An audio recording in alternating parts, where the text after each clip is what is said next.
হঠাৎ করে কেনই বা গরু জবাই করা হলো সবকিছুই শেয়ার করব আপনাদের মাঝে।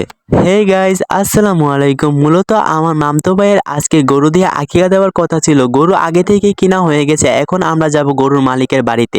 তো কিছুক্ষণ পরে আমরা গরুর মালিকের বাড়িতে চলে যাই, আর আমাদের সাথে অনেকেই আসছিল একসাথে। এখানে আমরা গরুর মালিকের জন্য বসেছিলাম। কিছুক্ষণ পর আমার বাবা আর গরুর মালিক গরুটাকে বের করলো, আর দেখতেই পারতেছেন গরুটা কতই না পাগলামি করতেছে। অনেক কষ্টের পর গরুকে শান্ত করে আমরা গরুকে নিয়ে আমাদের বাড়ির উদ্দেশ্যে রওনা দিয়েছি। কিছুক্ষণ পরে আমরা গরুকে নিয়ে আমাদের বাড়ির কাছে চলে এসে আর এখানে সবাই একসাথে গরুকে দেখতেছি। যেহেতু আমরা গরুকে একদিন আগে নিয়ে এসেছি, তাই আমি পরের দিন সকালে গরুর জন্য কিছু পাতা নিয়ে যাচ্ছিলাম গরুকে খাওয়ার জন্য। আর যাওয়ার পরপরই দেখি গরুকে জবাইয়ের জন্য প্রস্তুত করা হচ্ছে। এটা দেখে আমার খুবই কষ্ট লাগলো।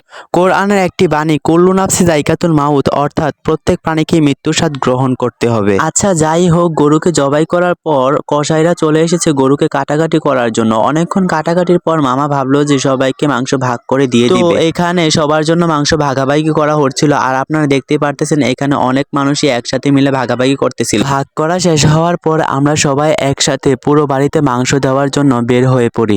আর এখানে আমি সহ আমার মামারা সবাই একসাথেই সবাইকে মাংস দিচ্ছিল। আর এটাই হচ্ছে আমার মামতো ভাই, যার আকিকা দেওয়া হচ্ছে। এখানে আমার মামা মাংস দেওয়ার সাথে সাথে সবাইকে মিলাদের দাওয়াতও দিচ্ছিল। সন্ধ্যাবেলা মিলাদও পড়ানো হবে। এখানে মিলাদের জন্য বিরিয়ানি রান্না করা হচ্ছিল, আর এখানে আমরা সবাই একসাথে বিরিয়ানি প্যাকেটিং করতেছিলাম। আর দেখুন সবাই কি আনন্দও করতেছে। সবাই একসাথে থাকার মজাটাই আলাদা। তো এখানে আমরা সবাই একসাথে অনেকগুলো প্যাকেটই করেছিলাম, যা একটু পরেই দেখতে পারবেন। আপনারা দেখতেই পারতেছেন কিছুক্ষণ সময়ের মধ্যে আমরা কতগুলো প্যাকেটিং করেছি। আর মিলাদের আয়োজন যেহেতু মাগরিবের পরে করা হয়েছে, আর দেখুন মিলাদের মধ্যে কত মানুষ অ্যাটেন্ড করেছে, মাশাআল্লাহ।